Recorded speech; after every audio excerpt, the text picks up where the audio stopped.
Salam jumpa lagi Bapak Ibu, saudara-saudari, orang-orang muda, serta anak-anak yang terkasih dalam Tuhan. Kita masuki hari Rabu Pekan Biasa ke-22 tanggal 3 September 2025. Gereja Katolik memperingati Santo Gregorius Agung, Paus dan Pujangga Gereja. Kita merenungkan bacaan dari Surat Rasul Paulus kepada jemaat di Kolose bab 1 ayat 1 sampai 8 dan Injil Lukas bab 4 ayat 38 sampai 44. Dalam nama Bapa dan Putra dan Roh Kudus. Amin. Bapak Ibu, saudara-saudariku, orang-orang muda, serta anak-anak yang terkasih dalam Tuhan. Hari ini kita mengenang Santo Gregorius Agung, seorang paus yang sangat besar pengaruhnya dalam gereja.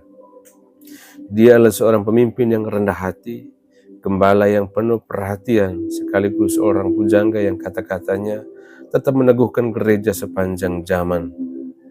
Gregorius dikenal sebagai paus yang mau disebut Servusor Forum Dei, hamba dari para hamba Allah. Gelar ini menunjukkan bahwa kebesaran sejati bukanlah soal kedudukan tinggi, melainkan kerendahan hati dan pelayanan bagi sesama.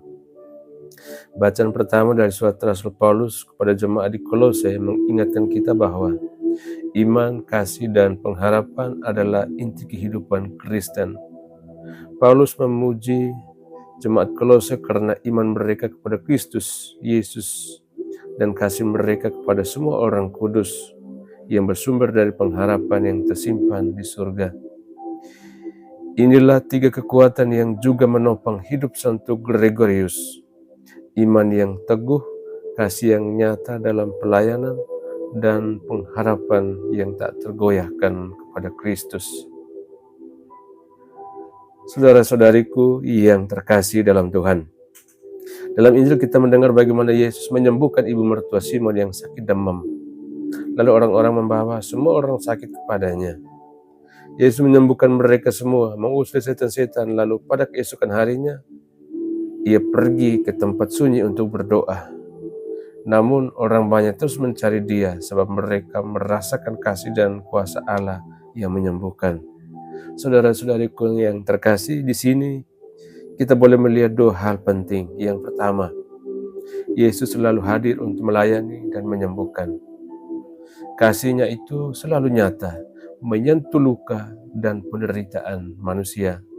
Hal yang kedua, Yesus tidak hanya bekerja tetapi juga berdoa. Dia pergi ke tempat sunyi mencari kekuatan dari Bapa supaya pelayanannya tetap bersumber dari doa, bukan hanya dari tenaga manusiawi. Saudara-saudariku yang terkasih, Santo Gregorius Agung juga meneladani Kristus dalam hal ini. Sebagai paus, dia bukan hanya sibuk mengatur dan memimpin, tetapi juga seorang pendoa dan penulis rohani yang mendalam.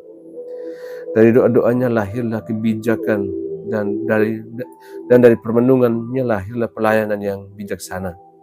Saudara-saudariku yang terkasih, bacaan hari ini mengajak kita untuk menggabungkan doa dan pelayanan. Banyak dari kita mungkin sibuk dengan pekerjaan, pelayanan, urusan keluarga, bahkan karya di gereja. Namun, tanpa doa, pelayanan kita bisa kering dan hampa. Sebaliknya, doa tanpa tindakan kasih juga akan kosong. Iman, kasih, dan pengharapan harus berjalan bersama. Itulah yang membuat kita kuat. Itulah yang membuat gereja bertahan melewati zaman, sebagaimana diteladankan oleh Santo Gregorius Agung.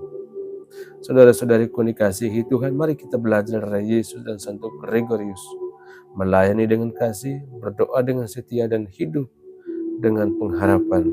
Dengan demikian, hidup kita pun menjadi kesaksian yang indah bagi banyak orang, bahwa Allah sungguh hadir, menyembuhkan, dan menyelamatkan dunia melalui kita hamba-hambanya yang kecil ini.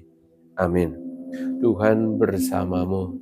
Semoga kita sekalian, semua mereka yang kita kenangkan dalam doa-doa kita, dan usaha-usaha kita senantiasa dilindungi, dibimbing, dan diberkati oleh Allah yang Maha Kuasa, Bapa dan Putra dan Roh Kudus. Amin.